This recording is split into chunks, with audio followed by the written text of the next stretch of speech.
Ahora que hemos revisado las generalidades de las pruebas de susceptibilidad antimicrobiana, tanto por difusión de discos, así como concentración mínima inhibitoria, profundicemos en esta segunda metodología, la concentración mínima inhibitoria.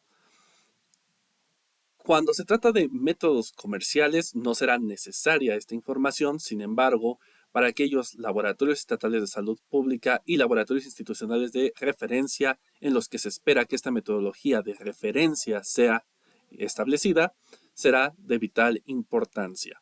Y esto es porque se necesitan preparar las microplacas de tal forma que nos permitan evaluar más antimicrobianos de aquellos que se suelen presentar en las formas comerciales. Y para esto requeriremos hacer un cálculo de las potencias de los antimicrobianos a emplear.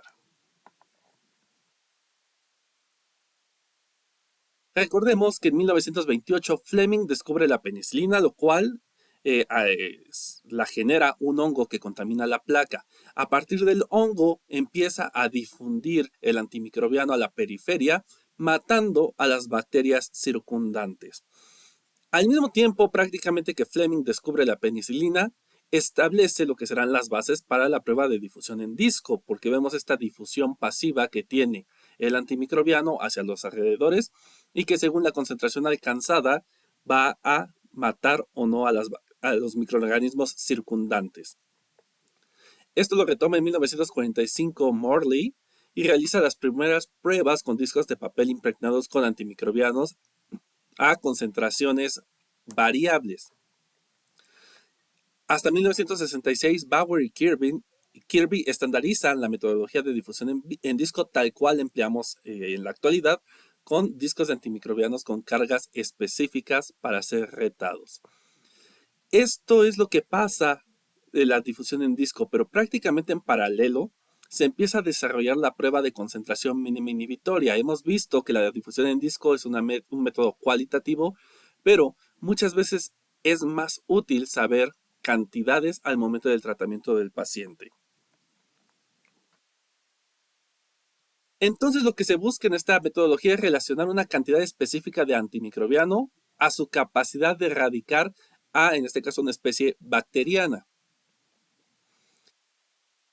Aunque existe cierta correlación entre la amplitud del lado de inhibición y la concentración, sigue siendo un método cualitativo, por lo cual derivó a establecer los métodos de dilución, ya sea macrodilución como la que vemos en pantalla en este momento, donde se ocupan tubos de ensayo con el caldo o el medio de cultivo líquido a concentraciones específicas de antimicrobiano, donde será esta evaluación. Esta metodología ha quedado en desuso porque requiere de numeroso material, aumenta la cantidad de requerimiento de medio de cultivo, así como de antimicrobianos y el espacio necesario en el laboratorio para poder incubar gradillas y gradillas según la cantidad de antimicrobianos a evaluar y según el número de cepas que se esté evaluando en el laboratorio.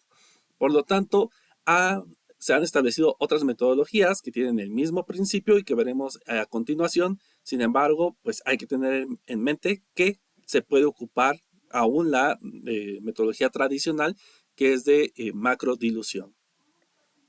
En esta macrodilución, la concentración a la que llega a crecer el microorganismo también nos permite clasificarlas como se hizo en la difusión en disco, como resistente o no sensible, como intermedio, como sensible dosis dependiente o como sensible.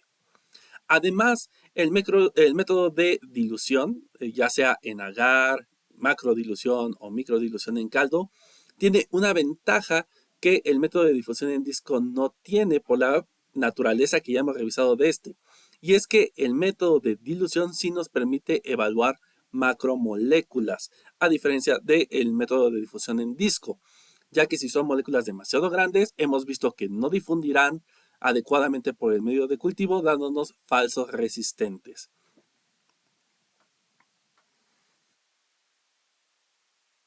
Para entender cómo funciona la concentración mínima inhibitoria, tendremos que revisar también qué es el efecto bacteriostático y bactericida de los antimicrobianos. Normalmente, si no hay intervención de un antimicrobiano, el microorganismo se suele multiplicar indefinidamente hasta agotar el espacio o la fuente de nutrientes. De una forma muy ideal, en esta gráfica de la izquierda veríamos que la cantidad de microorganismos va aumentando según según el tiempo de incubación. En este caso, como no hay antimicrobiano hay que ser expuesto, no es necesario ponerlo, o también le va a depender según la concentración de antimicrobiano, pero aquí estamos suponiendo un crecimiento en ausencia de antimicrobiano. Existen algunos antimicrobianos que tendrán un efecto reversible sobre las estructuras celulares, y esto ya lo hemos revisado durante el primer módulo de este curso. Es decir, pausan durante su presencia los procesos biológicos necesarios para la replicación celular, pero una vez que no están presentes, el microorganismo es capaz de hacer andar nuevamente su metabolismo o su maquinaria y continuar la replicación. Entonces veremos cómo a una mayor exposición de antimicrobiano o un mayor tiempo de exposición, va a empezar a disminuir la velocidad con la que se replican los microorganismos hasta que se estabilizan. No muere, pero se dejan de duplicar la carga que teníamos originalmente. Existen otros antimicrobianos que tendrán un efecto irreversible sobre las estructuras celulares y producen daños en las estructuras biológicas necesarias para la vida. En este caso, sí va a empezar a disminuir la cantidad de microorganismo tras un largo tiempo de exposición o al aumentar la concentración de exposición al antimicrobiano. En cualquiera de estos casos de los que hablamos, siempre va a empezar por una etapa inicial de multiplicación del microorganismo, hasta que llega a una fase de estabilización. Si es bacteriostático, se mantendrá en esa fase el microorganismo, pero si es bactericida, esta fase es bastante corta y después empieza a decaer. Por lo tanto, existe un tiempo o una concentración donde los antimicrobianos bactericidas presentan un comportamiento bacteriostático. Si en este momento desaparece la exposición al antimicrobiano bactericida o bactericida, se vuelve a revertir el proceso de muerte bacteriano y volvemos a tener un crecimiento del microorganismo. Solo hasta rebasar este tiempo o esta concentración de exposición tendremos el efecto final bactericida. Y esto también ya lo hemos revisado durante el primer módulo de este curso. Solo para recordar los efectos antimicrobianos, las sulfas, las diaminopiridinas son bacteriostáticos. Aquí incluyen los inhibidores del folato, como hemos visto en el primer módulo. Las quinolonas, nitroimidazoles son bactericidas y tienen un efecto sobre el ADN. Los betalactámicos son bactericidas. Los tetraciclinas, fenicoles son bacteriostáticos, aminoglucósidos son bactericidas y hay otros antimicrobianos que pueden tener de forma natural ambos efectos. Además, algunos antimicrobianos presentan un efecto post-antibiótico, es decir, cuando se deja de administrar, se mantiene su presencia y va a seguir manteniendo el efecto sobre las bacterias tiempo después, aunque ya no esté presente como tal el antimicrobiano en circulación. Este efecto bacteriostático, bactericida, nos va a generar varios efectos en la bacteria al momento de retarla contra un antimicrobiano. Y estos efectos los vamos a poder distinguir también con nombres diferentes: la concentración mínima bacteriostática, la concentración mínima bactericida, y hay una versión muchísimo más amigable que es la que determinamos en el laboratorio, que es la concentración mínima inhibitoria. Los bacteriostáticos se caracteriza porque el número de unidades formadoras de colonias en el inóculo prácticamente es igual al número de unidades formadoras de colonias recuperadas en placa según el factor de dilución al antibiótico que se haya retado. Por ejemplo, aquí en esta escala, en este macro método, vemos que las concentraciones que se evaluaron fueron 32, 16, 8, 4, 2, 0.5 y 0.25 microgramos por mililitro del antimicrobiano a evaluar. Verán en esta escala que 32, 16, 8, 4 y 2 permanecen completamente translúcidos los medios, no se observa turbidez, lo cual nos lleva a suponer que ahí no hay crecimiento bacteriano. A partir de la concentración más baja, 1, 0.5, 0.25, vemos turbidez, lo cual nos indica que el microorganismo sí pudo crecer. Obviamente, si sembráramos en una placa Petri un inóculo del tubo marcado como 1, veríamos la imagen que está hasta la derecha de su pantalla, una placa con mucho crecimiento microbiano, porque ahí está viable la bacteria. Sin embargo, en estos otros tubos que vemos transparentes, sin turbidez, donde supondríamos que no hay crecimiento, si inoculamos, por ejemplo, el tubo 2 en este medio de cultivo, vamos a diluir el efecto del antimicrobiano que está presente y veremos que todavía hay colonias que se pueden desarrollar. Es decir, la bacteria no fue aniquilada, solo se detuvo su crecimiento y por eso no vemos la turbidez. Hay un efecto bacteriostático. Dependerá del antimicrobiano y dependerá de las condiciones experimentales. En este ejemplo hipotético que pongo en pantalla, vemos que si repetimos la evaluación en el tubo 4, también vemos un crecimiento de colonias muchísimo menor que las otras dos placas que revisamos primero. Sin embargo, siguen habiendo colonias. Nuevamente se está dando un efecto bacteriostático y todavía hay crecimiento una vez que se elimina la presencia del antimicrobiano. Y por último, en el tubo 8, si lo sembramos, vemos que ya no hay un crecimiento de colonias bacterianas. Podríamos suponer que en esa concentración a 8 microgramos por mililitro se ha alcanzado esta concentración mínima bactericida. Aquí ya hay un efecto bactericida porque ya no hay recuperación del microorganismo. Una complicación que tenemos son justamente los antimicrobianos con efecto post-antibiótico o de lenta acción, ya que usemos nuevamente este ejemplo del tubo 8, si lo sembramos, se puede complicar esta determinación del efecto bactericida o bacteriostático porque requiere un mayor tiempo de incubación para que vuelvan a aparecer las unidades formadoras de colonia por este efecto post-antibiótico. Entonces, si alargamos el tiempo de incubación, puede ser que tengamos igual presencia de unas ligeras colonias porque ya se ha perdido este efecto post-antibiótico. Eso complica mucho determinar la concentración mínima bactericida, la concentración mínima bacteriostática, además de que requiere mayor trabajo y mayores insumos. Por lo tanto, de forma convencional, lo que ocupamos es esa versión más amigable, que es la concentración mínima inhibitoria, que es aquella concentración más baja probada donde ya no vemos turbidez. En realidad no sabemos si en ese tubo está muerta o no la bacteria, pero ya no vemos una replicación bacteriana importante.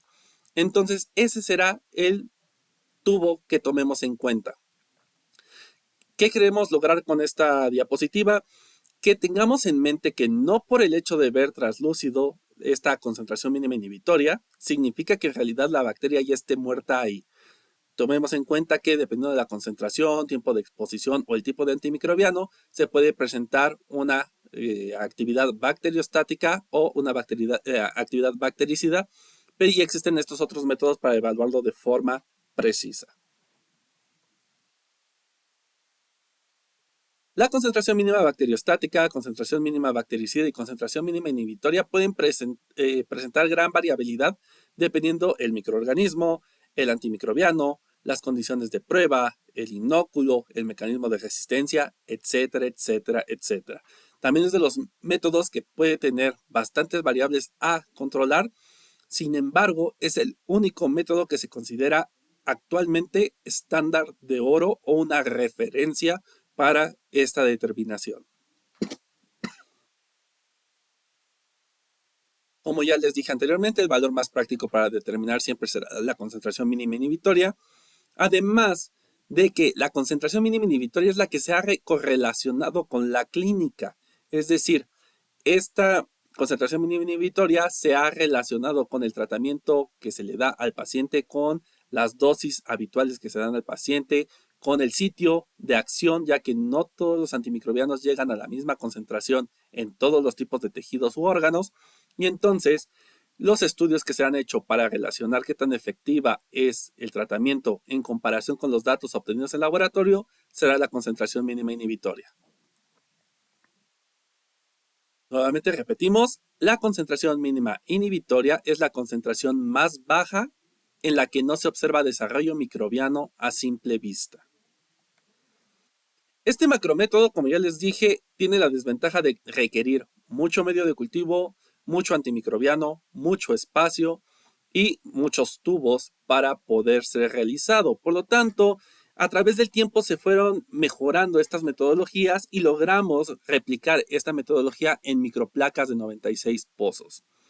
Es decir, podemos evaluar hasta 96 concentraciones de antimicrobiano, diferentes antimicrobianos, según se necesite, en un pequeño espacio. Imagínense hacer esto mismo con gradillas que necesiten 96 tubos. Las gradillas generalmente vendidas de forma convencional tienen espacio para 72 tubos.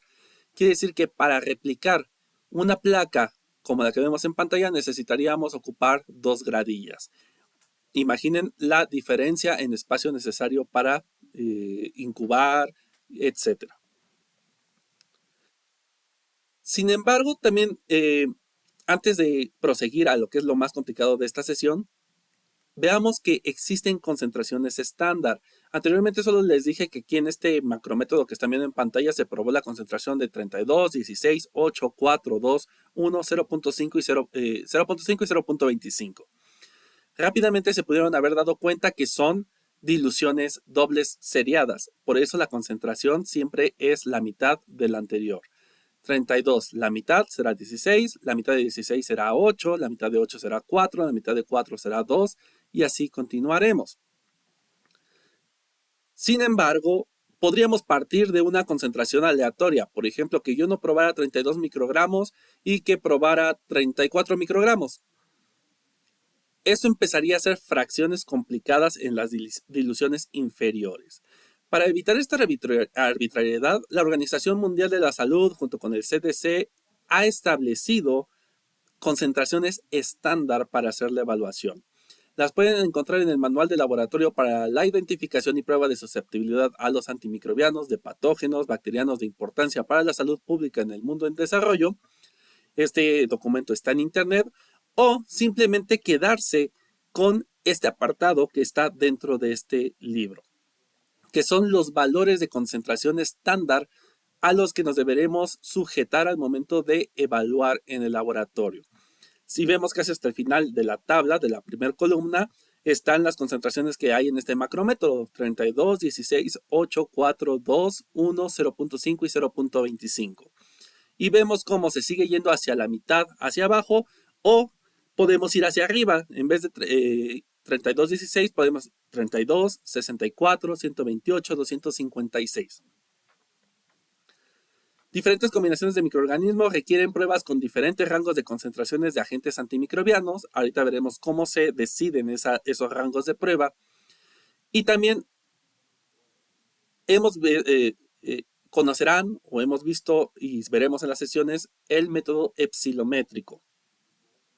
Estas son tiras con gradiente antimicrobiano para pruebas de concentración mínima inhibitoria, que a menudo incluyen estas concentraciones estándares, pero también los fabricantes incluyen concentraciones entre estos valores que se muestran aquí. Cuando estén presentes estos valores interdilucionales, se va a medir el valor tal cual lo marca la tira epsilométrica, o en el caso de que hayamos ocupado valores estándar, en las microplacas registraremos tal cual lo que vemos en el laboratorio, mediremos ese valor. Sin embargo, al momento de reportar o interpretar, siempre nos tendremos que aproximar a la concentración estándar que esté por encima de este valor interdilucional. Nuevamente, también vemos que estas concentraciones estándar siempre han sido dadas en factores de dobles diluciones seriadas. Por eso, tendremos que una concentración estándar es 1 microgramo por mililitro, su concentración doble seriada será 2 microgramos por mililitro y sucesivamente 4 microgramos por mililitro. Y hacia abajo será 0.5 microgramos por mililitro, la mitad 0.25 microgramos por mililitro, etc. En esta última nota donde decía de las concentraciones interdilucionales, veámoslo de una forma más gráfica. Aquí vemos una tira epsilométrica comercial con estas concentraciones estándar. Vemos que está 32, 16, 8, 4, 2, 1, etc. Pero entre 32 y 16 está la concentración de 24. Entre 16 y 8 está la concentración de 12. Entre 8 y 4 está la concentración de 6. Esas no aparecen en la tabla de valores de concentración estándar y se consideran valores interdilucionales. Con flechas rojas del lado derecho estoy indicando los valores de concentración estándar que admite la Organización Mundial de la Salud, y del lado izquierdo con flechas azules estoy marcando los valores interdilucionales que nos ofrece el proveedor de estas tiras, sin embargo, que no deben de ser reportados ni interpretados con estos valores.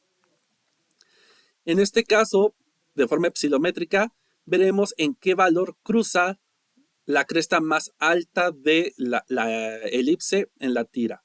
En este caso, la cresta más alta está cerca del 0.006. Si buscamos en la tabla de concentraciones estándar, vemos que no existe ese valor. Está 0.004 o está 0.008, pero no está 0.006. Quiere decir que ese valor es el que vamos a registrar porque es lo que sucede en el laboratorio, pero al ser un valor interdilucional, tendremos que reportar e interpretar con el valor superior que sí sea una concentración estándar. En este caso, 0.008. Con esto interpretaremos si es intermedio, sensible, etcétera, y reportaremos este valor de forma final. En cuanto a la concentración mínima inhibitoria, repetimos, es la concentración más baja de antimicrobiano donde a simple vista se inhibe el crecimiento del microorganismo.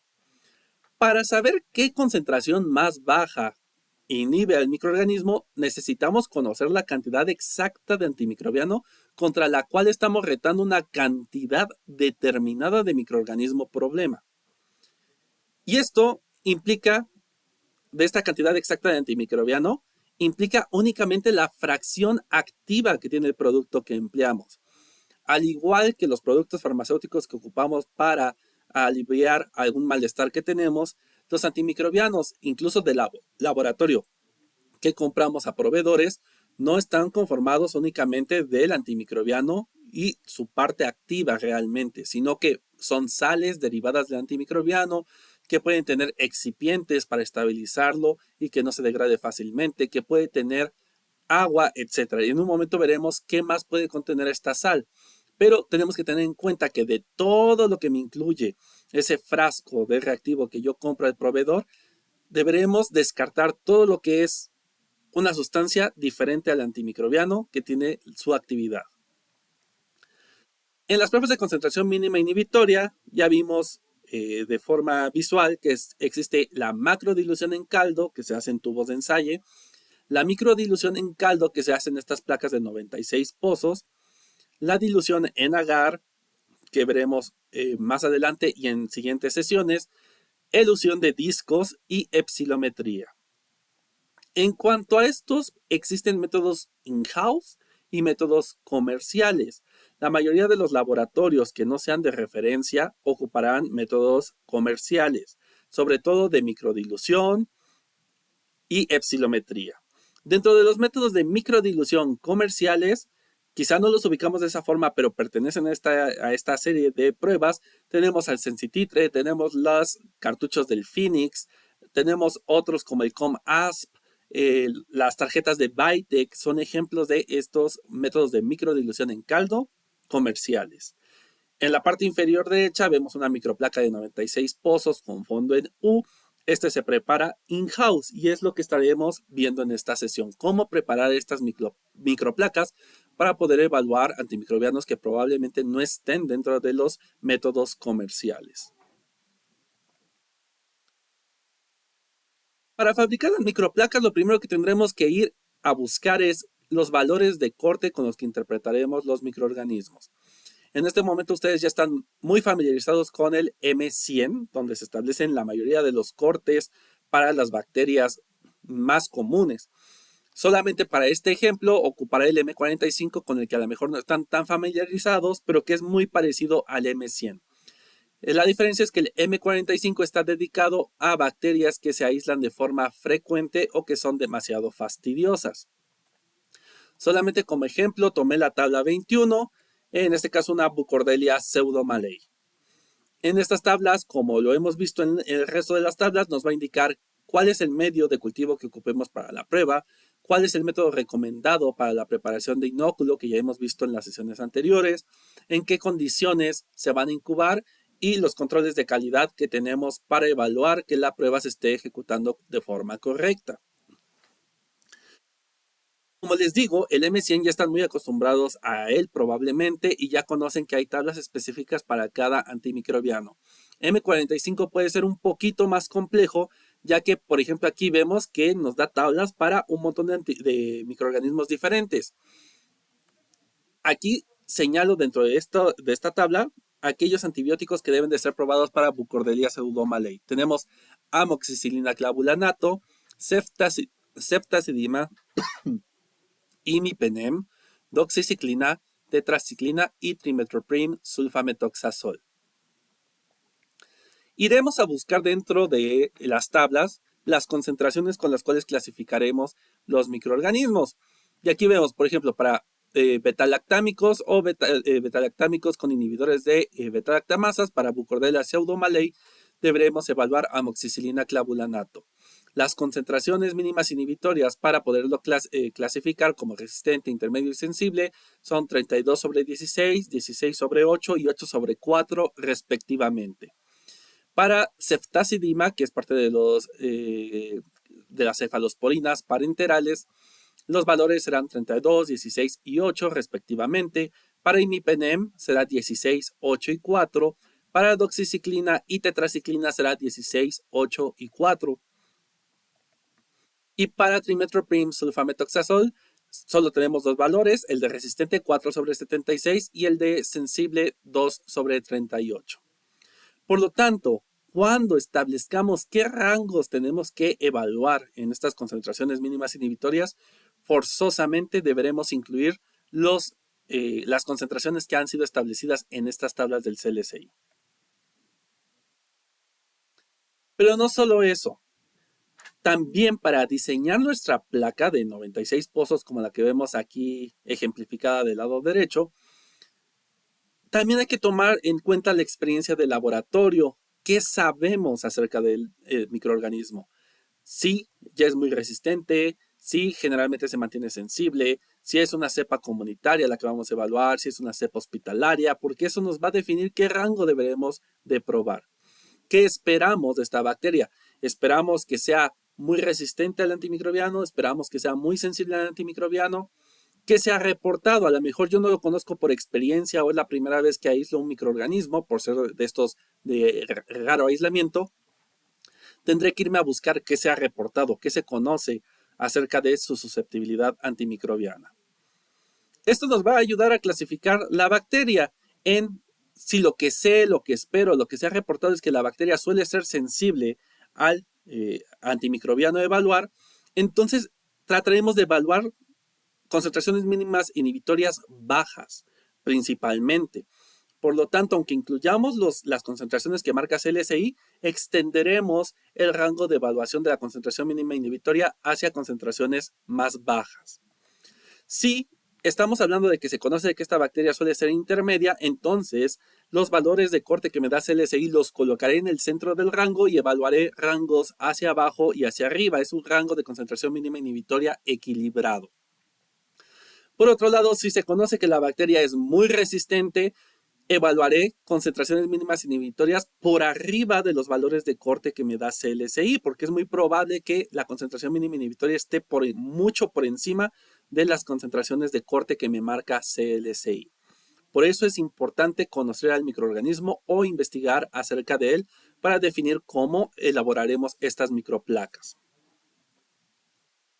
Voy a regresar nuevamente al ejemplo que teníamos de la Burkholderia y aquí recordemos que decía que el antibiótico que vamos a evaluar es amoxicilina clavulanato, ceftazidima, imipenem, doxiciclina, tetraciclina y trimethoprim sulfamethoxazol. Las Burkholderias generalmente son bacterias que están presentes en el medio ambiente de forma muy común y por lo tanto las podemos considerar comunitarias y también salvajes.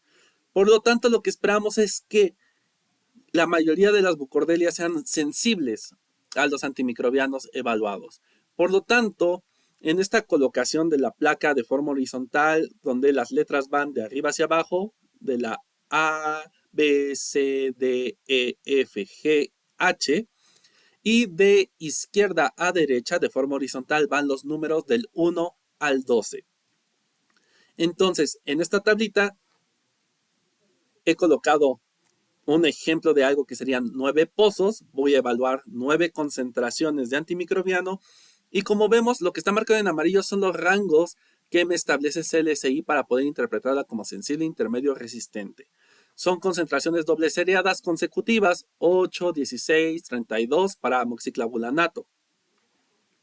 Entonces, como yo espero que esta bacteria en su mayoría sea sensible, voy a extender el rango de evaluación hacia concentraciones más bajas de 8. Si yo hablara de una Cinetobacter baumannii y una Pseudomonas aeruginosa que normalmente son muy resistentes, yo lo que haría es extender esta evaluación hacia valores mayores a 32, siempre incluyendo los valores de sensible, intermedio y resistente, pero a lo mejor lo extendería a 64, 128, etc. Siempre son concentraciones doble seriadas, es decir, para aumentar la concentración deberé multiplicar la anterior por 2 y así sucesivamente. Por ejemplo, para amoxiclavulánico, la proporción es 8 microgramos de amoxicilina por 4 microgramos de clavulanato la mezcla. Su doble será 16 sobre 8. La concentración siguiente será 32 sobre 16. Y bajo esta lógica, la que sigue será 64 sobre 32. Y finalmente 128 sobre 64. Todos estos valores están en microgramos por mililitro. Vamos ahora en sentido contrario. Tendré que dividir entre 2 la concentración para definir el rango inferior. 32 sobre 16, su mitad será 16 sobre 8, su mitad será 8 sobre 4, la mitad será 4 sobre 2, 2 sobre 1, 1 sobre 0.5 y 0.5 sobre 0.25. Este será mi rango de evaluación y este será las concentraciones de antimicrobiano que deberé preparar en el laboratorio para generar esta microplaca. Repetimos con el resto de los antimicrobianos que ven en pantalla. Ustedes pueden hacer el ejercicio donde sea que estén tomando este curso y les deberá quedar el ejemplo o la microplaca ficticia que estamos ocupando para el ejemplo de esta forma. Al momento de preparar las microplacas, la única concentración que prepararemos desde el inicio es la más alta, pero no prepararemos la concentración que aparece en esta última columna, que sí será la concentración más alta que vamos a evaluar, pero no vamos a preparar el antimicrobiano a esa concentración. Vamos a preparar un stock de antimicrobiano porque esta es una metodología bastante consumidora de trabajo y es algo complicada. Este stock antimicrobiano lo tendremos que preparar a 20 por o 40 por. Si son mezclas de antimicrobiano, por ejemplo, amoxicilina, clavulanato, prepararemos el stock a 40 por. Si son antimicrobianos solos, prepararemos el stock a 20 por. Entonces, si la concentración más alta de antimicrobiano que voy a ocupar es 128 sobre 64, es la más alta que voy a evaluar, yo prepararé mi stock de trabajo multiplicando por 20 por. Es decir, 2560 para amoxicilina y 1280 para ácido clavulánico. Debemos preparar los stocks de antimicrobiano por separado y al momento de que ya necesitemos preparar el stock de trabajo, sí haremos esta mezcla para ya tener la mezcla de amoxicilina clavulanato. Esto nos permite que si necesitamos ocupar la amoxicilina sola o el ácido clavulánico con otra molécula, podamos ocupar ese mismo stock y no tengamos que volverlo a preparar. Entonces, por eso se preparan por separado los stocks de antimicrobiano. Esta es la razón por la cual cuando son mezclas de antibióticos 1 a 1, lo preparamos a 40 por. Es decir, mi stock inicial, el que estará conservado a largo plazo, deberá estar a 5.120 microgramos por mililitro de amoxicilina y 2.560 microgramos por mililitro de ácido clavulánico. Repitan mentalmente este ejemplo para trimethoprim sulfametoxazol, que es otra mezcla. Tendremos que preparar por separado el stock de trimetroprima y por separado el stock de sulfametoxazol. La concentración más alta a evaluar es de 16 para trimetroprima y 304 para sulfametoxazol. Siguiendo esta lógica, cuál sería la concentración del stock de trabajo que tengo que ocupar al momento de empezar a preparar las placas y cuál debería ser la concentración de mi stock que tendré reservado a largo plazo para preparar este stock de trabajo.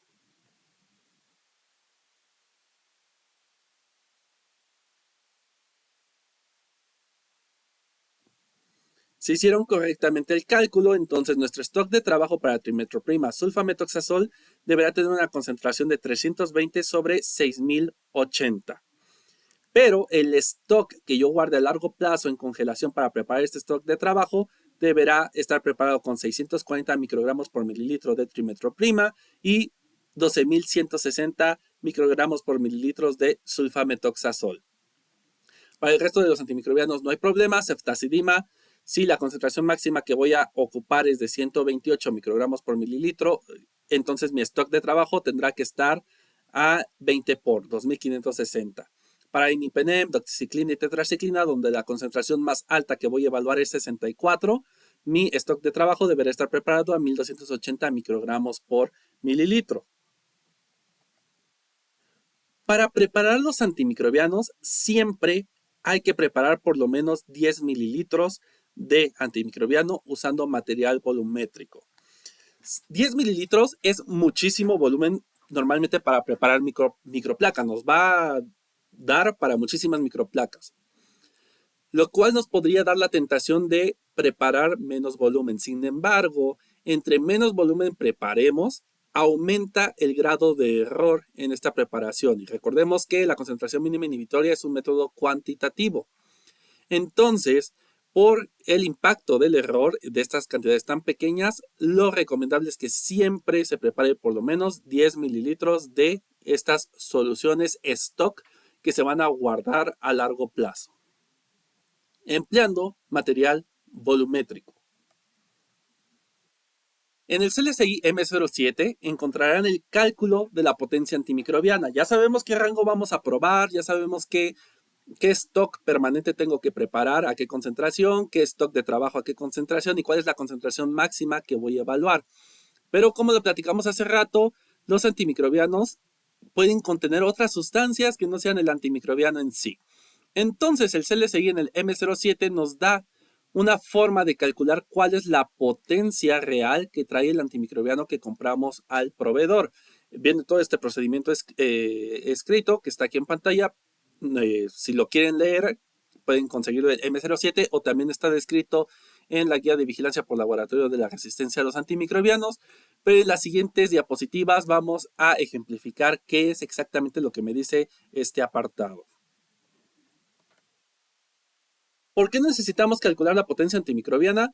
Pues porque estas sales de antimicrobianos que compramos a los proveedores de reactivos pueden ser justo eso, una sal.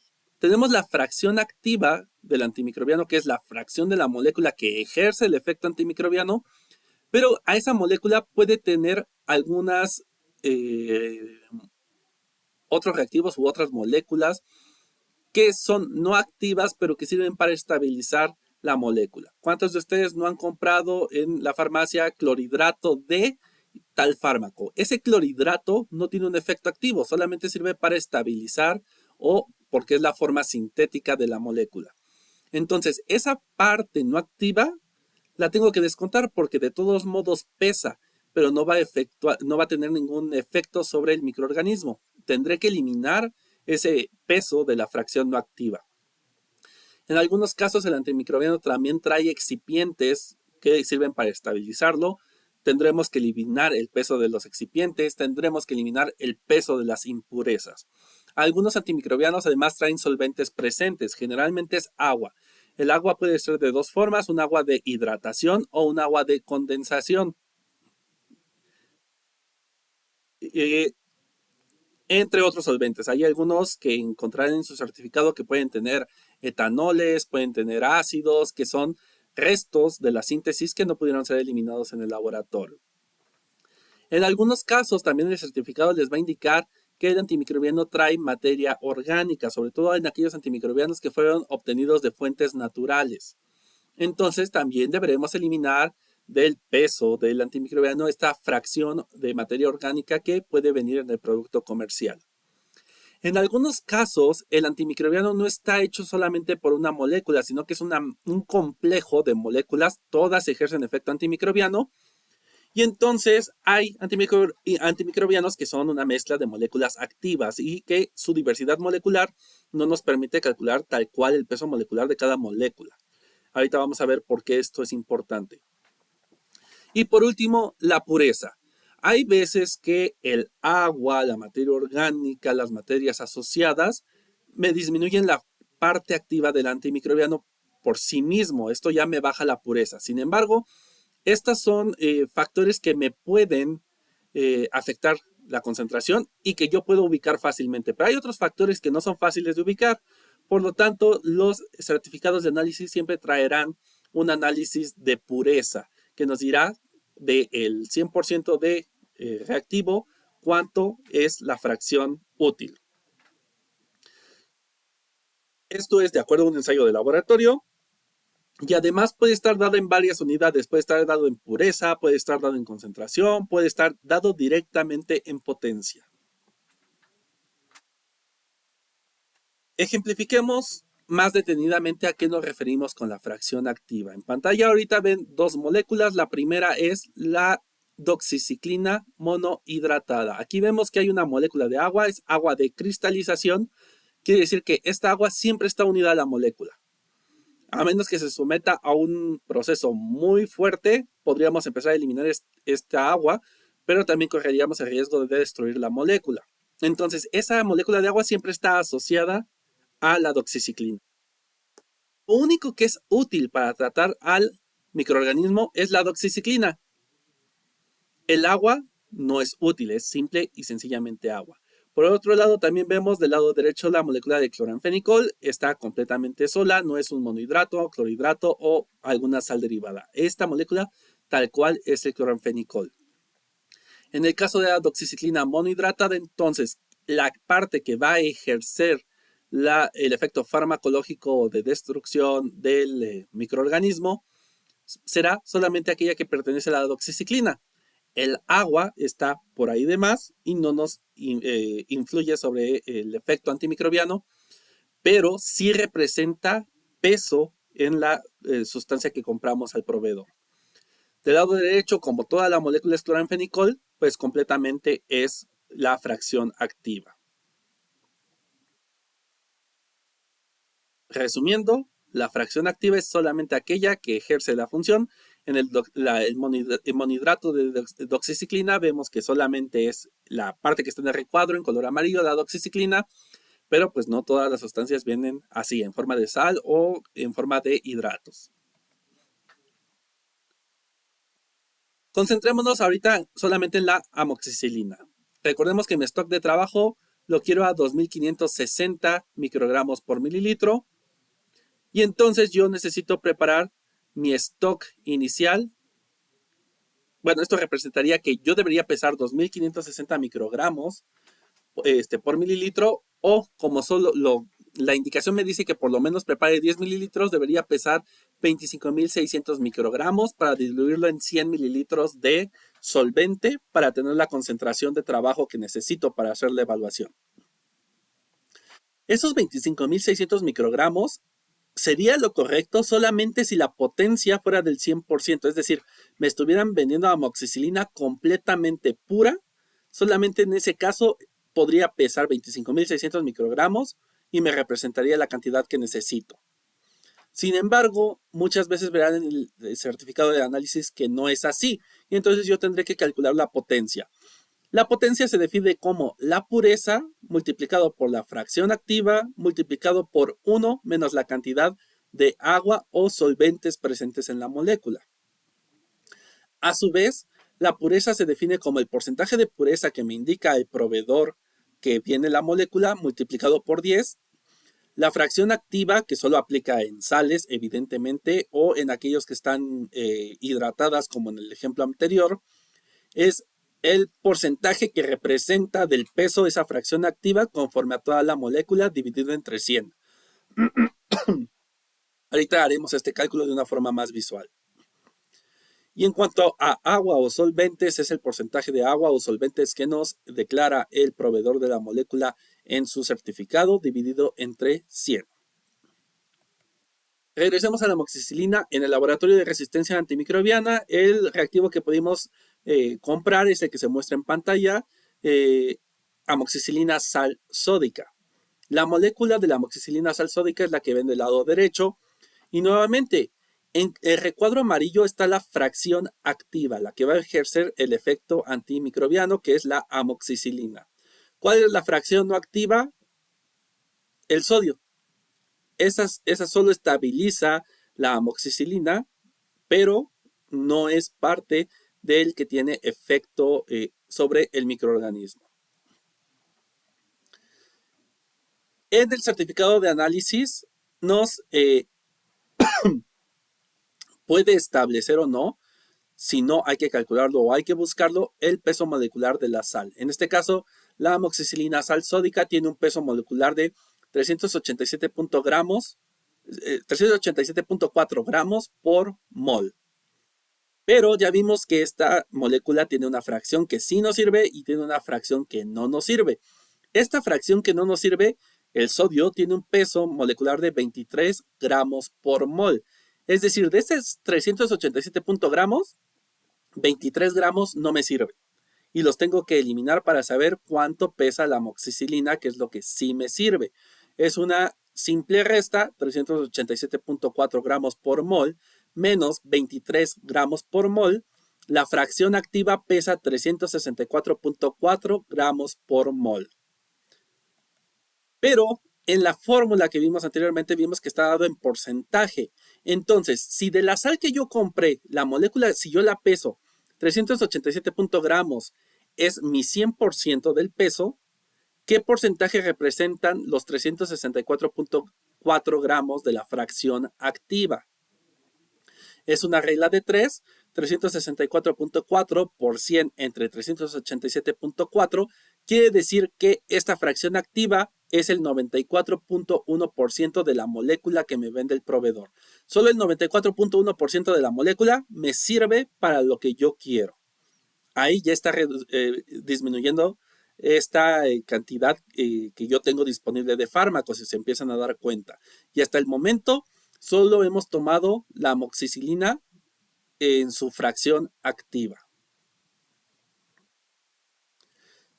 También vimos que hay que eliminar el efecto de los solventes. El principal solvente suele ser el agua, pero hay veces que el certificado me establece otros. Por ejemplo, en este caso, como solventes residuales vemos que tenemos etanol o acetato de metilo. Y también pues tenemos agua. El metanol con 0.32%, el acetato de metilo con 0.15% y en agua 1.95%. Quiere decir que los solventes que yo debo de restar al peso de mi producto comercial es la suma de estos, 0.32 más 0.15 más 1.95, 2.42% de ese producto comercial que me vende el fabricante es basura. No me sirve porque es un solvente residual o es agua. Ahora que ya calculamos la pureza, ya sabemos la fracción activa y ya tenemos la cantidad de agua, ya podemos calcular la potencia del antimicrobiano. Recordemos, la potencia es igual a la pureza por la fracción activa por 1 menos la cantidad de agua o la cantidad de solventes presentes. En este caso, la pureza es el porcentaje de pureza que me declara el fabricante en el certificado de análisis.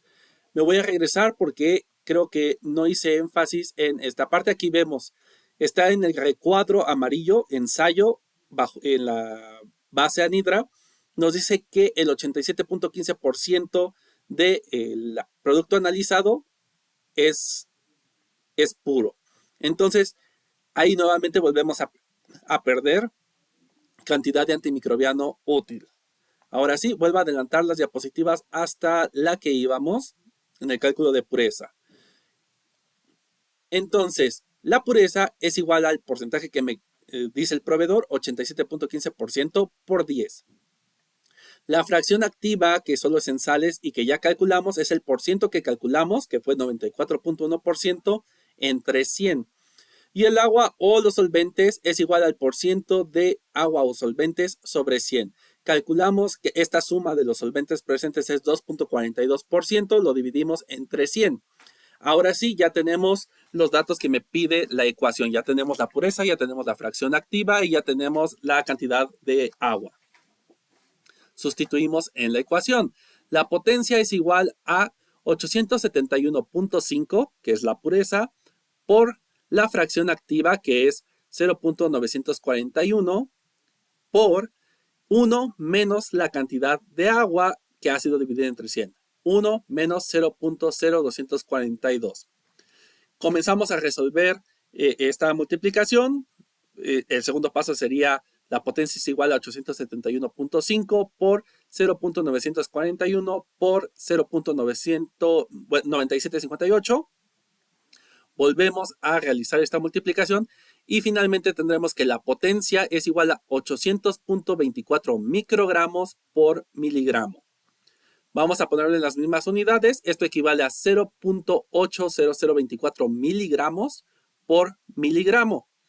O si lo pasamos a porcentaje, esto equivale a que solo el 80.024% del producto que me vende el proveedor es útil para la evaluación de la susceptibilidad antimicrobiana.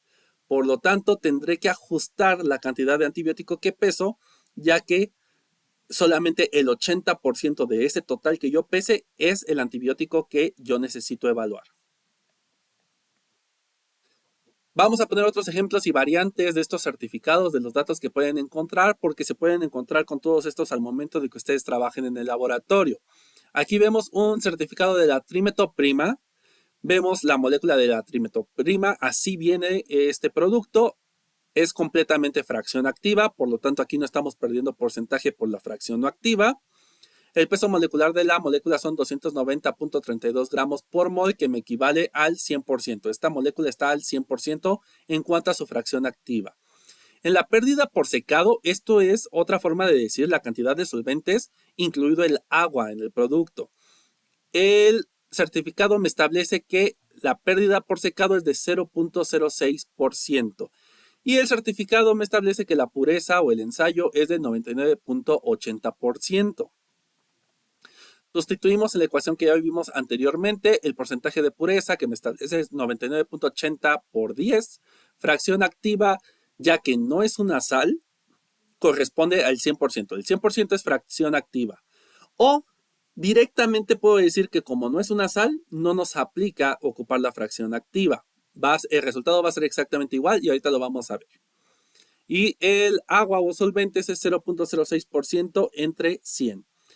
Una vez que obtengo estos valores, sustituyo en la fórmula de potencia y me queda que es igual a 998 por, vemos que es 100 sobre 100. Esto me da 1. Entonces simplemente yo podría simplemente no multiplicar por la fracción activa porque no aplica, o tomarle en cuenta la fracción activa como 100%, entre 100 me va a dar 1, es lo mismo. Voy a multiplicar todo por 1, me va a dar el mismo valor. Por eso lo coloco en rojo, porque podemos multiplicarlo o no va a haber ningún cambio. Y en la cantidad de agua es 1 menos 0.0006. Resolvemos la ecuación. Aquí vemos cómo ya de plano eliminé el 1 para que vean que no hay una diferencia. La potencia sería 998 por 0.9994. Finalmente, esto me indica que mi potencia del antimicrobiano es de 997.4 microgramos por miligramo.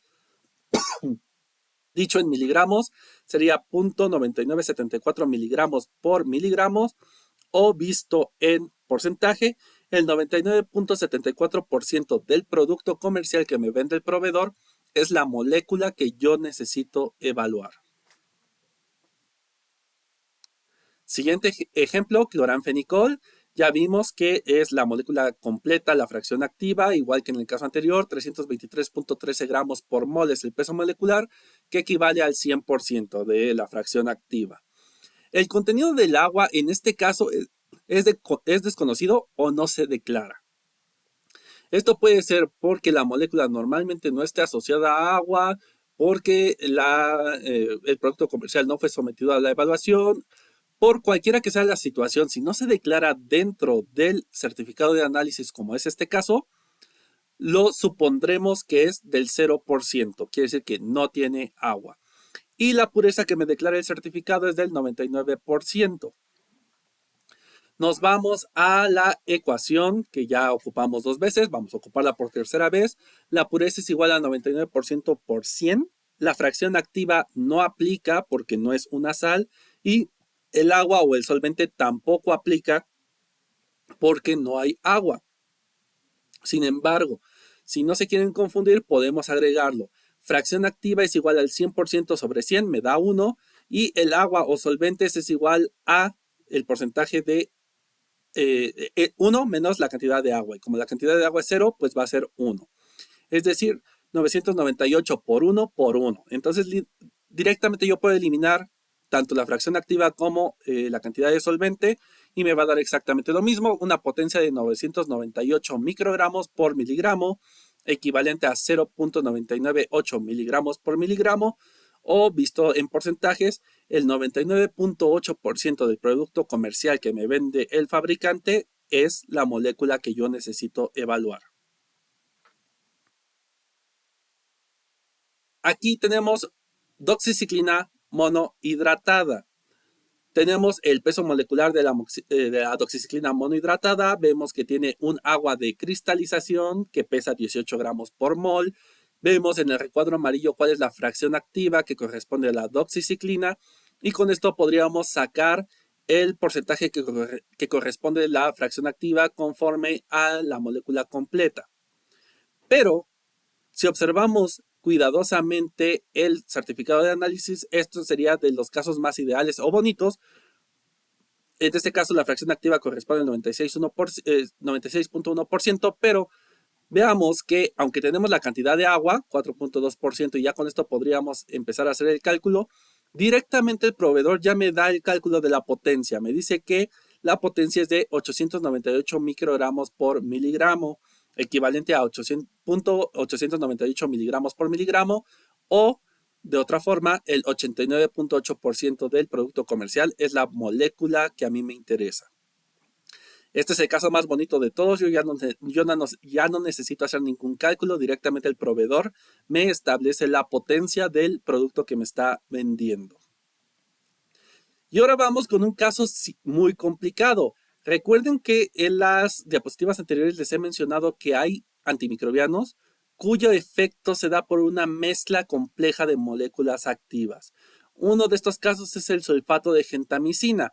En color amarillo está marcada la fracción activa y la fracción no activa es ácido sulfúrico, en diferentes cantidades dependiendo cuál sea la molécula de gentamicina. En la letra R que vemos en la molécula del lado izquierdo, se van a sustituir cualquiera de los grupos que está en el lado derecho, C1, C1A, C2, C2A, C2B. Es decir, el producto comercial que me vende el fabricante contiene una mezcla de todas estas moléculas. E incluso en el certificado me establece qué porcentaje es de cada molécula. Contenido de gentamicina C1, 30.2%. C1A, 18.5%. C2 más C2A más C2B, 51.2%. Se vuelve muy complicado. También vemos que el agua determinada es del 8%. Vemos que en impurezas relacionadas tenemos que es menor al 3% para impurezas del tipo A y para impureza tipo B es del 0.7%. Es una mezcla muy compleja y cuando tenemos mezclas muy complejas de antimicrobianos con una efectividad, lo que se suele hacer es establecer la concentración del antimicrobiano dada en unidades internacionales. Entonces, aquí nuevamente el proveedor ya me establece la potencia. ¿Cuál es la desventaja? Que nos la establece en unidades internacionales. En este caso, el certificado de análisis me dice que este sulfato de gentamicina tiene una potencia de 678 unidades internacionales por miligramo. Si se van al CLSI M100 en la tabla 6B, van a encontrar una tabla que les dice cómo se hace el cálculo cuando la potencia del antimicrobiano está expresada en unidades internacionales. Establece el factor de conversión para penicilina G potásica, penicilina G sódica, polimixina B, sulfato de colistina, streptomicina. Sin embargo, en esta tabla no se establece el caso de esta gentamicina que vemos en pantalla. Si no estuviera en el CLSI, podemos recurrir a otras fuentes bibliográficas. Ahora con el Internet es muy fácil encontrar la información. Por ejemplo, en un archivo encontramos esta tabla donde vienen los factores de conversión de unidades internacionales por miligramo para los antimicrobianos que vemos en pantalla. Apramicina, bacitracina, benzilpenicilina o penicilina G, clortetraciclina, colistina, ya sea metanosulfonato sódico o colistimetato sódico, colistina en sulfato, dihidrostreptomicina, eritromicina, espiramicina, streptomicina, gentamicina, que es la que estaríamos interesados en este momento, canamicina, neomicina B, oxitetraciclina, paromomicina, polimixina B, rifamicina, tetraciclina, tilosina, tobramicina. Entonces yo aquí me tendría que concentrar en gentamicina, cuyo factor de conversión es de 620 unidades internacionales por miligramo. ¿Cuál es el problema? Que hay que tener mucha atención. Mi molécula que me ha vendido el proveedor es el sulfato de gentamicina, no es gentamicina pura. Entonces, este factor de conversión no me sirve. Tengo que buscar en algún documento que literalmente me diga las unidades internacionales de sulfato de gentamicina, como vemos en este fragmento de un documento que les muestro. Nos dice que un miligramo equivale a 628 unidades internacionales, o dicho de otra forma, una unidad internacional de sulfato de gentamicina equivale a 0.00159 miligramos. Ya que en el certificado de análisis me están diciendo que la potencia es igual a 628 unidades internacionales por miligramo y que una unidad internacional es de 0.00159 miligramos, aquí corrijo, no, 628 unidades internacionales por miligramo es la unidad de conversión. La potencia que me establece el fabricante es de 678 unidades internacionales por miligramo. Entonces es hacer una regla de 3. Si una unidad internacional es igual a 0.00159 miligramos, las 678 unidades internacionales por miligramo que me declara el fabricante en el producto comercial, ¿cuánto representa? Si yo resuelvo la ecuación, 678 por 0.0159 entre una unidad internacional, esto equivale a 1.07802 miligramos por miligramo. Expresado en porcentajes, la potencia es igual a 107.802%. Aquí les puede extrañar cómo algo me puede dar más del 100%. Pues en el área de farmacia sí se puede, y esto se debe sobre todo a la presencia de esta mezcla de moléculas compleja que ejerce el efecto antimicrobiano. Entonces, aquí un miligramo es más del 100%, 107.8%. Entonces, ¿es curioso? Sí, pero es real. Entonces, con este porcentaje tendremos que hacer el ajuste de la pesada. Vamos a ver cómo se prepara ya en el laboratorio. Lo anterior fueron puros cálculos y voy a regresar de nuevo con la amoxicilina.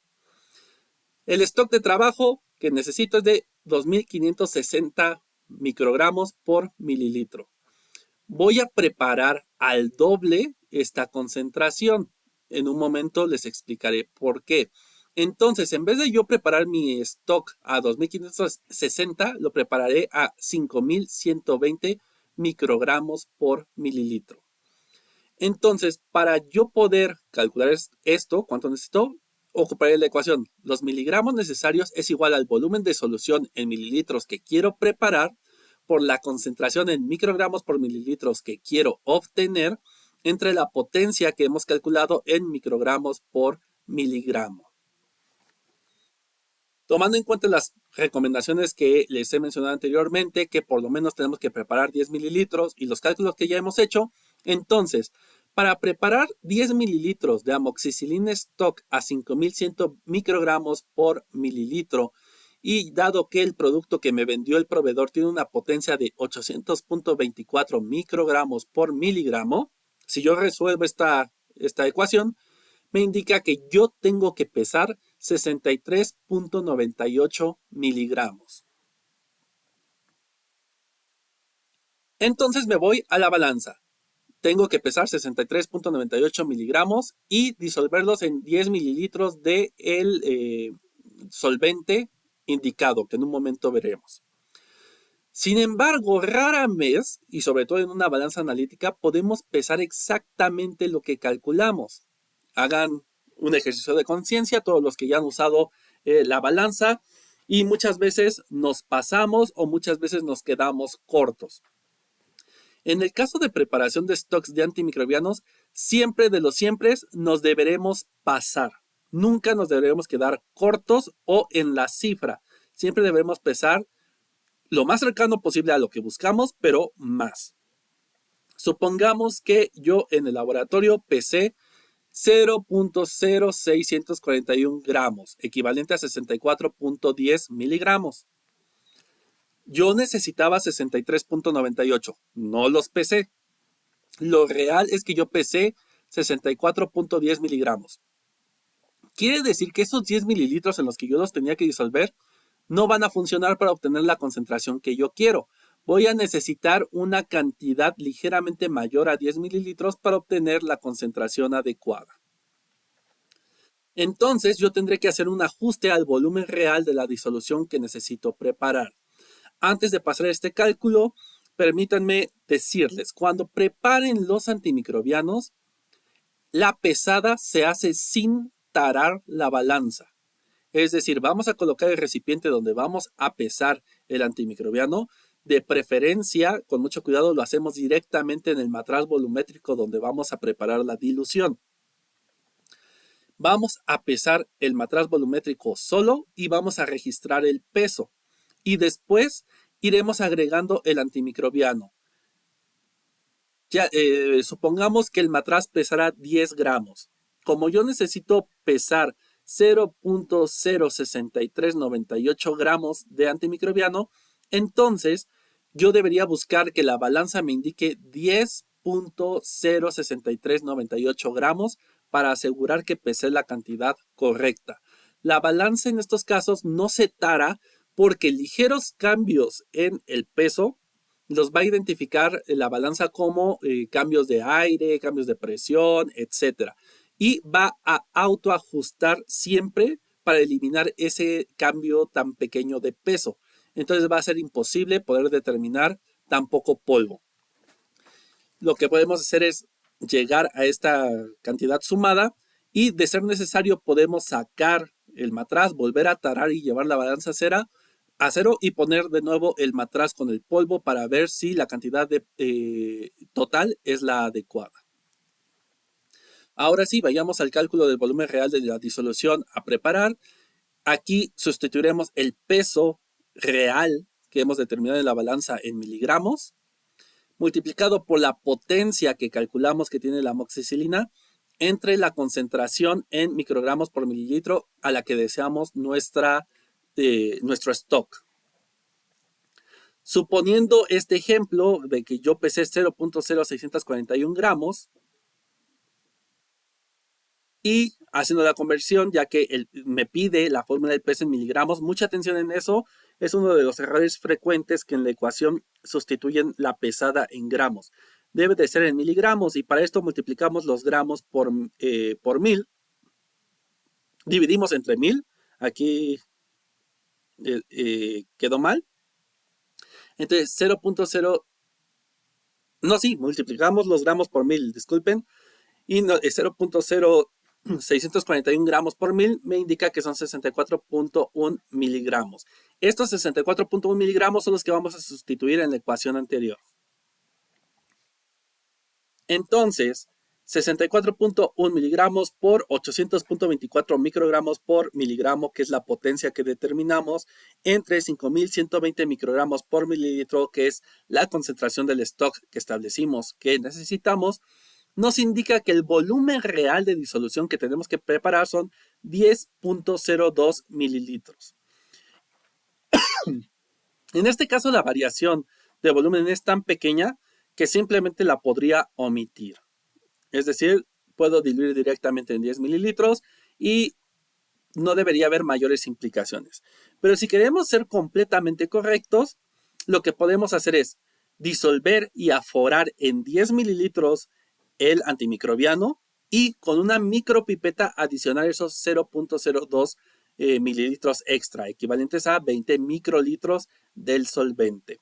De esa forma estaríamos asegurando que nuestro cálculo y nuestra preparación nos dan una concentración lo más cercana posible a 5120 microgramos por mililitro para nuestro stock.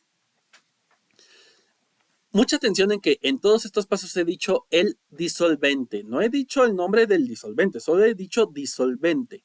¿Por qué? En el CLSI, nuevamente el M100, van a encontrar una tabla que me indica qué solventes debemos ocupar para cada antimicrobiano. No todos los antimicrobianos se disuelven en los mismos disolventes. Ya hay algunos disolventes necesarios que son muy tóxicos para las bacterias.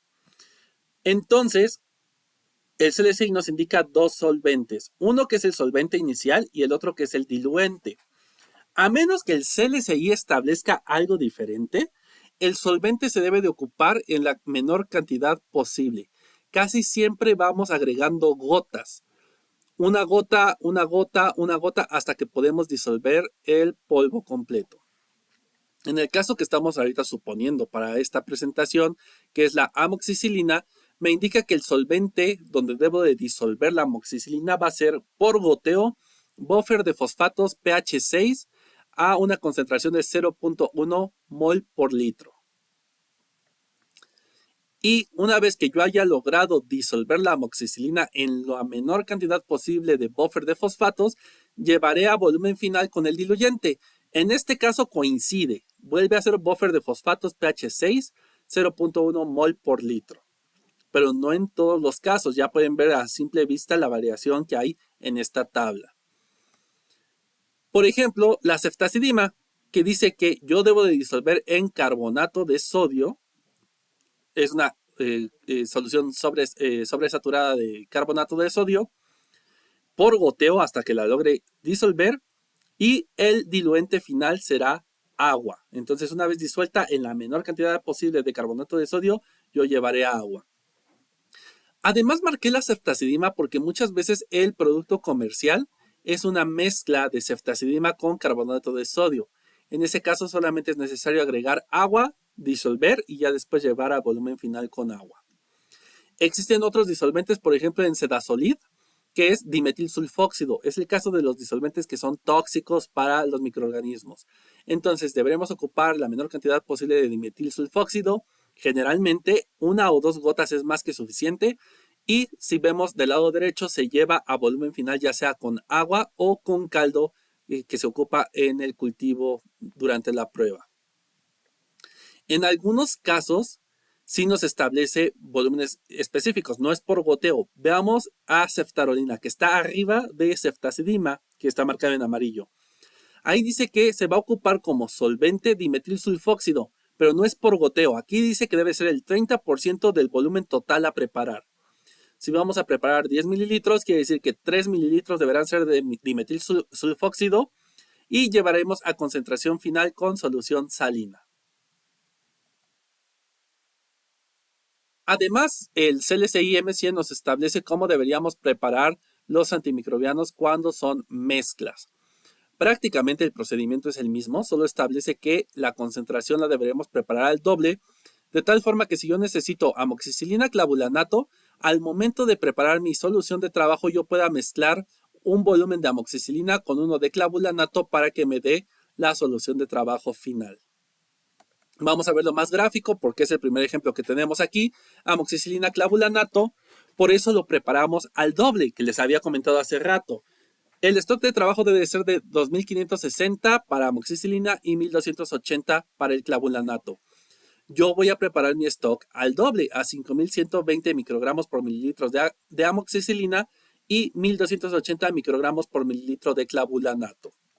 De tal forma que cuando yo prepare mi stock de trabajo, amoxicilina clavulanato, mezcle volúmenes iguales.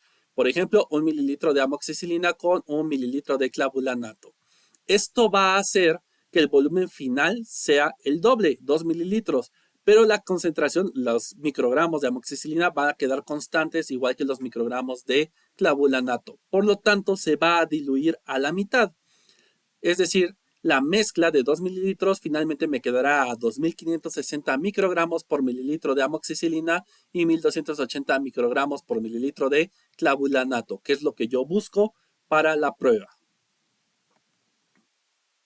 Pero ahora, en la tabla que hicimos hace rato, pusimos amoxicilina, clavulanato y pusimos todo el rango que vamos a probar. Y la concentración más alta que vamos a probar es 128 microgramos de amoxicilina sobre 64 microgramos de clavulanato. ¿Por qué lo estoy preparando a 2560 y 1280? Sería más fácil si yo lo preparara a 1280 y a 640 para simplemente hacer una dilución 1 a 10 y obtendría la concentración más alta que voy a evaluar. Esto se debe a cómo se realiza el proceso. Aquí vemos nuestra tabla. Un ejemplo de la microplaca, vamos a cargar de izquierda a derecha o conforme crece el número indicado en la microplaca. En la primera columna yo agregaré un control de crecimiento que es caldo de cultivo completamente solo, sin antimicrobiano. Y posteriormente iré colocando las diluciones de antimicrobiano a evaluar.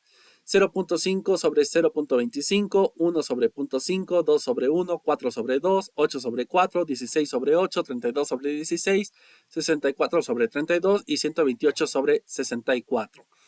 En la última fila agregaré un control de esterilidad que es el mismo caldo de cultivo con el que preparamos toda la prueba, se coloca ahí. ¿Cuánto voy a colocar en la microplaca? Voy a colocar 50 microlitros de la solución de antibiótico. Y al momento de ejecutar la prueba, ya al momento de retarla con el microorganismo, el inóculo de bacteria que yo voy a agregar a cada pozo es de 50 microlitros de suspensión bacteriana. Es decir, la concentración de antimicrobiano que yo ponga en cada pozo se va a diluir a la mitad. Esa es la razón de por qué preparamos el stock al doble de concentración, es decir, por 20. De tal forma que hagamos una dilución 1 a 10, como lo habrían supuesto hace rato, pero que al momento de hacer la dilución final en la microplaca queda la concentración nominal que establecimos en nuestro mapa de producción de las microplacas. Entonces, aunque el valor que probamos es este que aparece en la parte de arriba de la flecha azul, la realidad es que el valor de concentración que colocamos es el doble. En vez de colocar 0.5 sobre 0.25, en el pozo 2 yo agrego una solución antimicrobiana de 1 sobre 0.5. De tal forma que al momento de adicionar los 50 microlitros de suspensión bacteriana se diluya a la mitad del antimicrobiano y me quede a la concentración de prueba que es 0.5 sobre 0.25 y así con el resto de las concentraciones.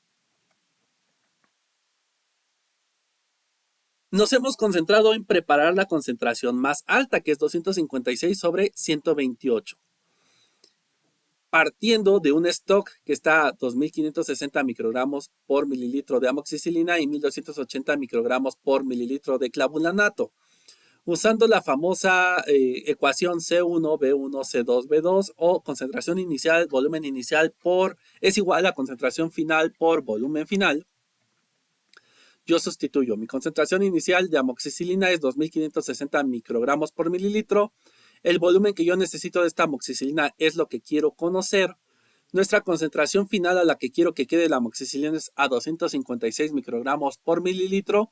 Y el volumen que quiero obtener son 10 mililitros. Recordemos que siempre preparamos por lo menos 10 mililitros para reducir el impacto del error. Resolvemos esta ecuación. Y el volumen inicial será igual a 256 por 10 entre 2560. Esto es igual a 1 mililitro. Quiere decir que yo tengo que tomar un mililitro del stock de antimicrobiano y llevar a un volumen final de 10 mililitros de caldo Müller-Hinton con cationes ajustados. Que sería, otra forma de decirlo es 1 mililitro de stock de antimicrobiano con 9 mililitros de caldo Müller-Hinton con cationes ajustados. Ahí ya obtuvimos la primer concentración, la más alta, la de 256 sobre 128. Después, CLSI nos indica un procedimiento a través de tablas de cómo vamos a preparar el resto de las diluciones. Son estas tablas que se ven en pantalla. Vamos a verlo de una forma más gráfica a continuación. Sin embargo, pueden acudir al CLSI o a la guía de vigilancia de la resistencia a los antimicrobianos y ahí encontrarán estas tablas de la misma forma. Y nuevamente, para evitar el error, nos dice que hagamos esta circulación. Voy a activar el puntero en este momento para poder señalar. Aquí vemos que vamos a partir de mi concentración más alta que acabo de preparar. Preparé 10 mililitros del stock que está a 256 sobre 128 microgramos por mililitro de amoxicilina clavulanato. De estos 10 mililitros voy a separar en tres tubos diferentes 1 mililitro, 1 mililitro, 1 mililitro y 1 mililitro. De esta solución original me quedarán 7 mililitros de mezcla de antimicrobiano. A estos tres tubos que he separado con 1 mililitro les voy a agregar caldo Müller-Hinton.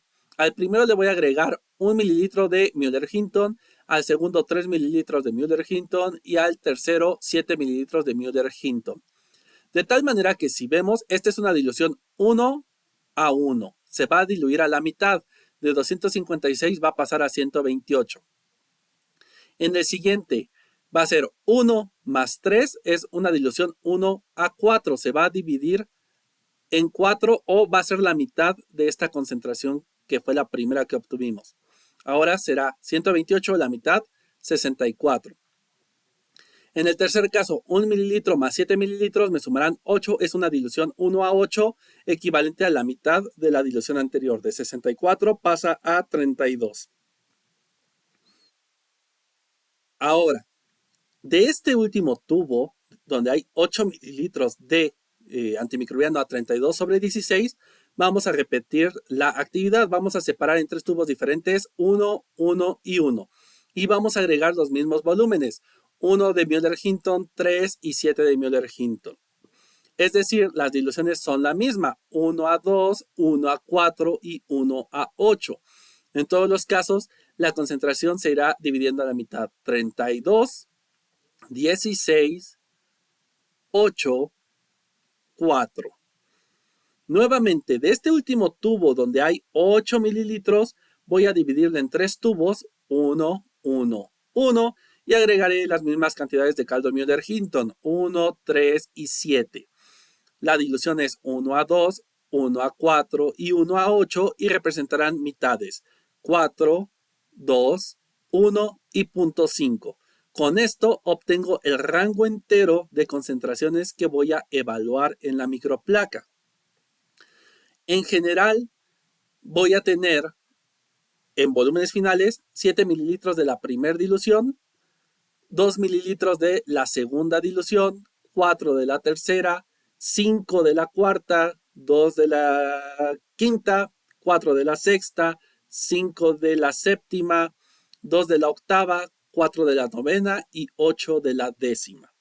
Nuestro reactivo limitante o nuestra dilución limitante siempre será la de la primera columna, pues solo tenemos 2 mililitros. Entonces, como generamos microplacas parejas, pues el que nos limitará será este primero. Con el paso del tiempo, ustedes pueden adecuar las cantidades de tal forma que al momento de hacer las diluciones les queden volúmenes prácticamente parejos y que les salga el mismo número de microplacas. De esta forma, optimizamos el uso del antimicrobiano y no desperdiciamos. Sin embargo, tal cual como aparece en pantalla, es una representación gráfica de lo que marcan las tablas del CLSI.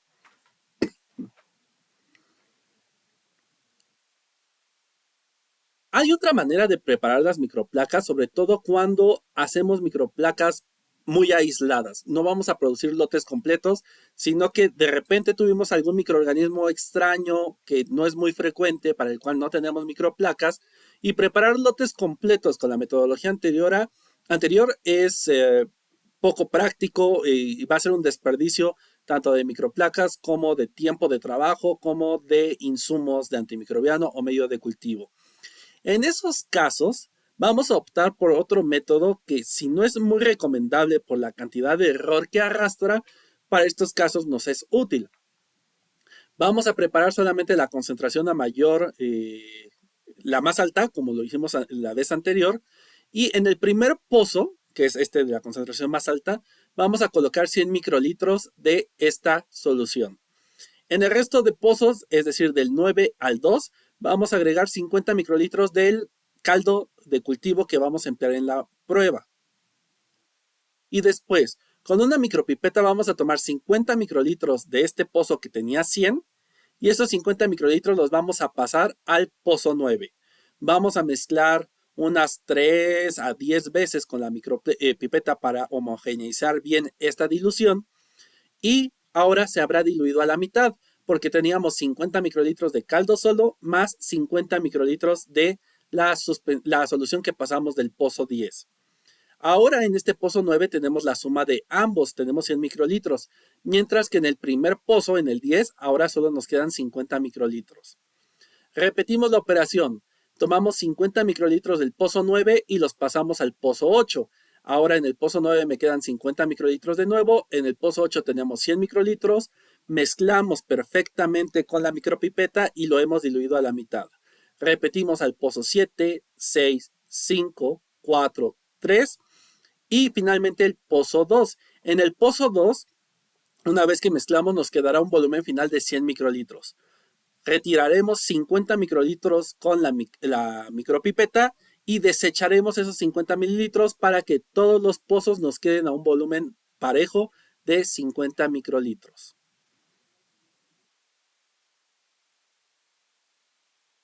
Una vez que hemos preparado nuestras placas, pueden ser congeladas y mantenerse de esta forma durante bastante tiempo. De hecho, el tiempo es indeterminado.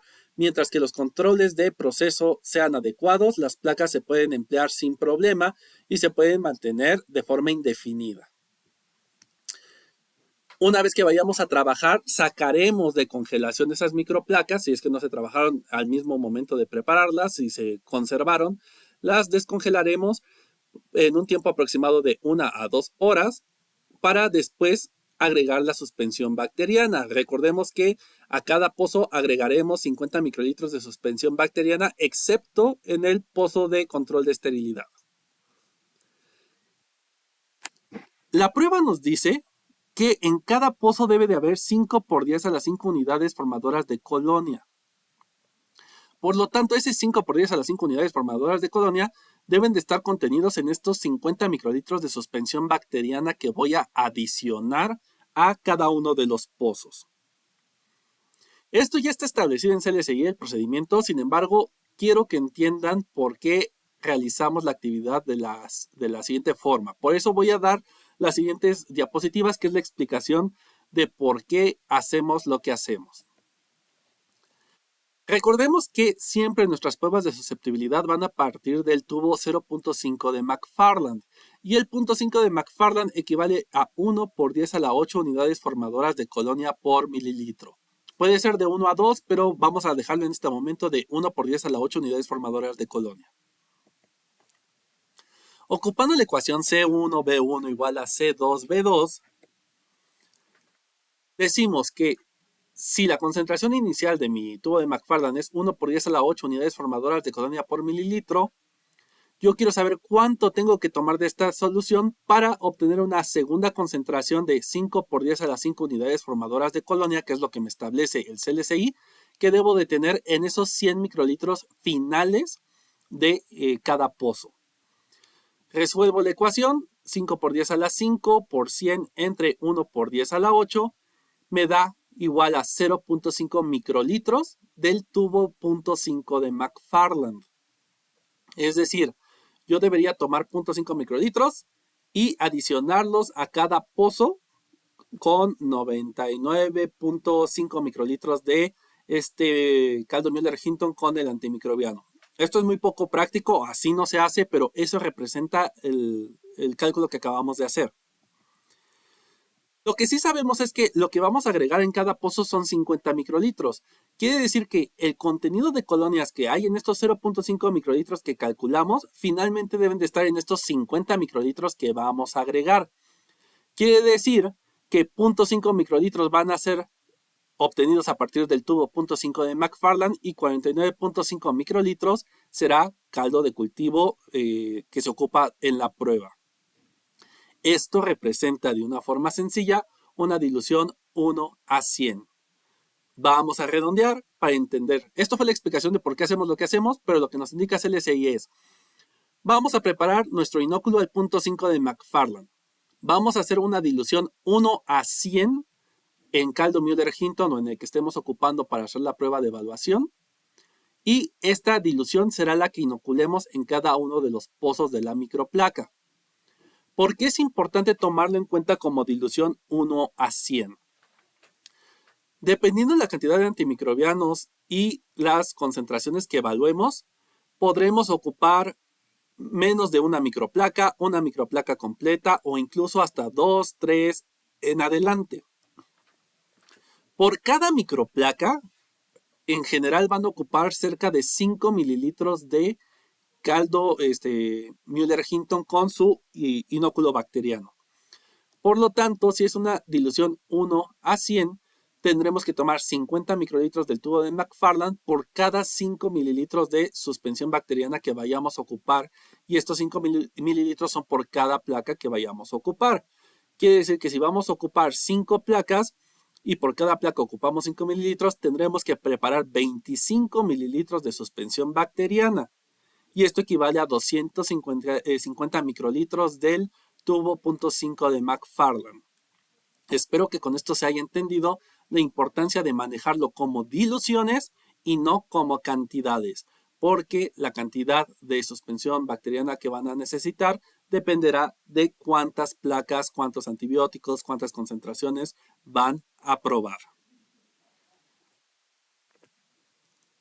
Una vez que tenemos nuestra dilución de nuestro inóculo estandarizado, con ayuda de una micropipeta, ya sea individual, que es algo complicado, es favorable que tengamos una multicanal. Agregaremos en cada uno de los pozos a evaluar 50 microlitros de la suspensión bacteriana. Para garantizar que la prueba se está realizando de forma correcta, hay controles de calidad. Y uno de los controles de calidad que hay que utilizar al momento de establecer estas metodologías en el laboratorio y de forma esporádica es el control de inóculo, para saber que en realidad estamos haciendo correctamente la preparación del inóculo, para saber que en realidad estamos haciendo correctamente las diluciones, que estamos inoculando correctamente los pozos. Para eso hacemos un control de inóculo. ¿Qué vamos a hacer? Del control de crecimiento, aquí está, la imagen está mal, no le hagan caso a dónde está la micropipeta, solamente es por practicidad de que esté cerca de donde van a aparecer el resto del texto. Pero del control de crecimiento, que sería el correspondiente al pozo A1 en este esquema que tenemos en la pantalla, que no tiene antimicrobiano, pero sí tiene suspensión bacteriana, vamos a tomar 10 microlitros con la ayuda de una micropipeta, ocupando una punta limpia.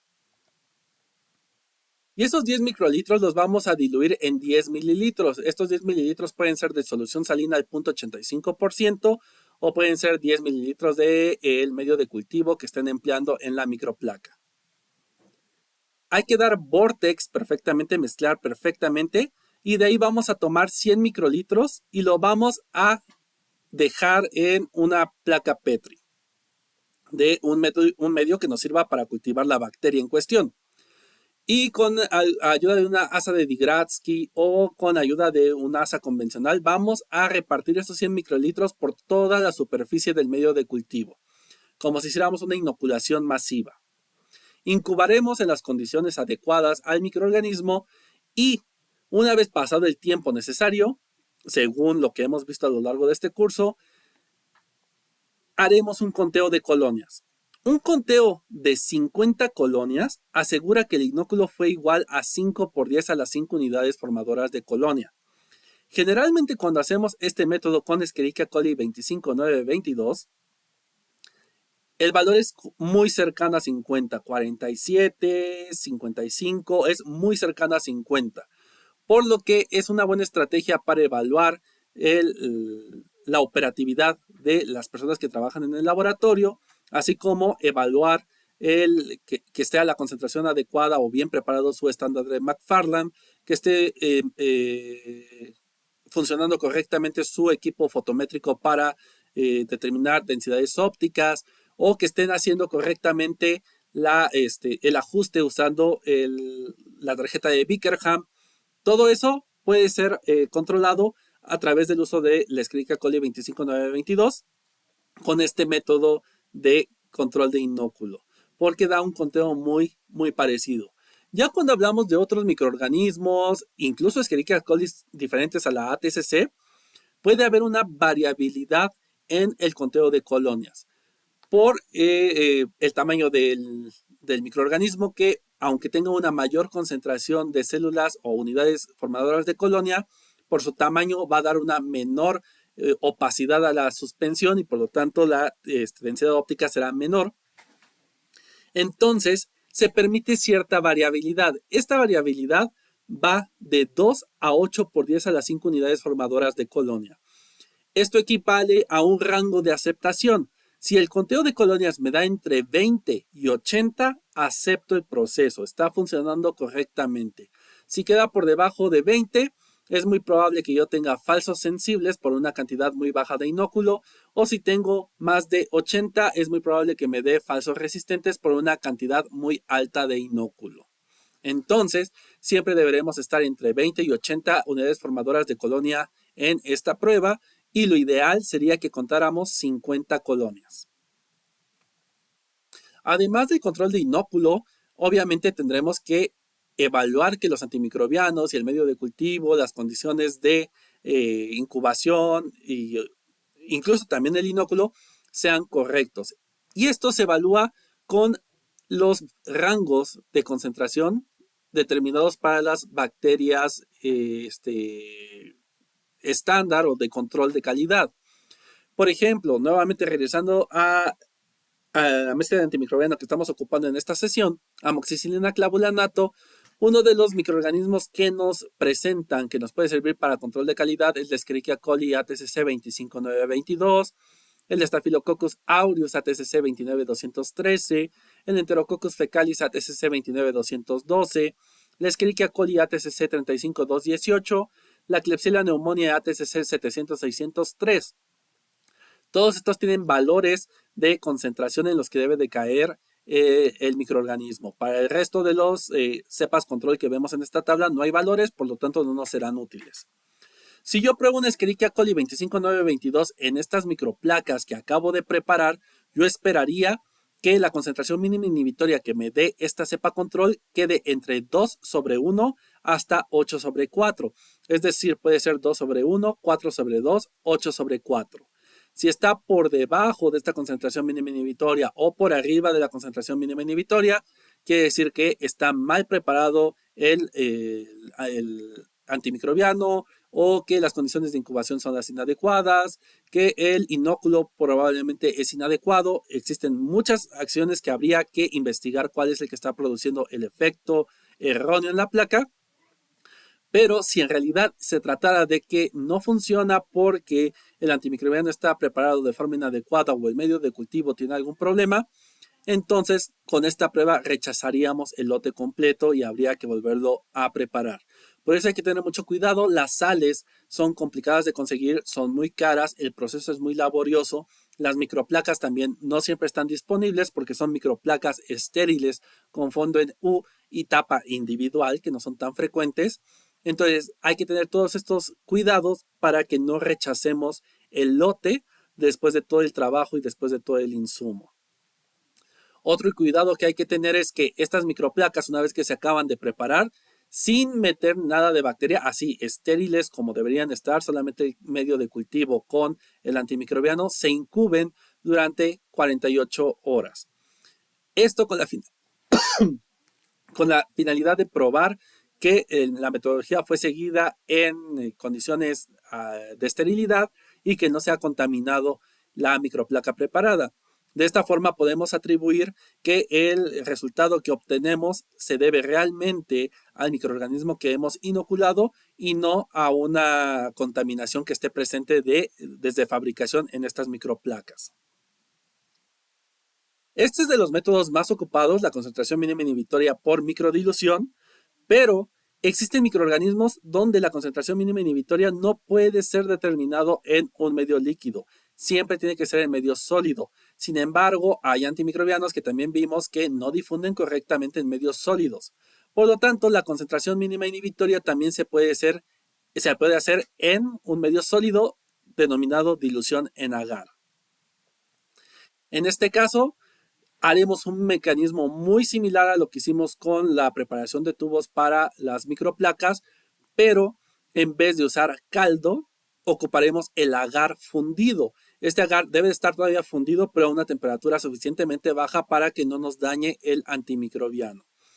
En estos tubos, generalmente son tubos cónicos de 50 mililitros con las alícuotas del agar fundido, vamos a agregar la cantidad necesaria del antimicrobiano calculado para generar las concentraciones que yo debo de evaluar. Mezclo gentilmente, pero perfectamente, el tubo con el antimicrobiano. Y una vez que yo diga que ya está bien mezclado, vacío ese medio fundido en una placa Petri y dejo solidificar.